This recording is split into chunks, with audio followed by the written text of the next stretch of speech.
There could be a fight on the horizon in Harrisburg surrounding the funding of public schools. Some lawmakers, including Governor Josh Shapiro, wants to provide vouchers to students in low-achieving schools so that they can attend private or charter schools. But opponents say the proposal would take money away from the schools that need it most.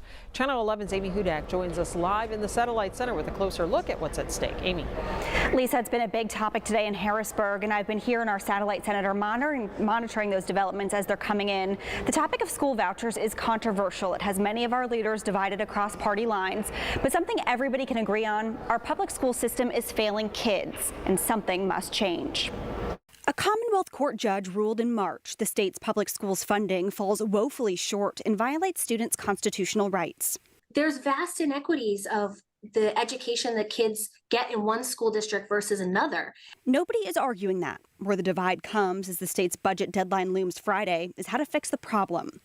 Republican Senator Kim Ward from Westmoreland County said school vouchers, known as Lifeline scholarships, are her top priority.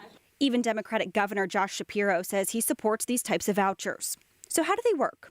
The vouchers would use public school funding to allow students in underperforming districts to attend private or religious schools. Senator Lindsey Williams says this will siphon money from public schools with no oversight or accountability.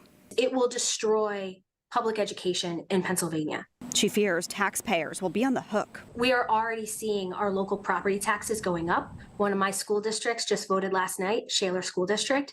This will only make it worse.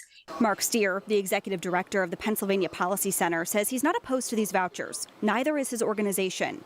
He says we need to properly fund public schools first. What we're going to encourage people to do today is look at the details of this bill and look at the timing of the bill. We need a program with accountability.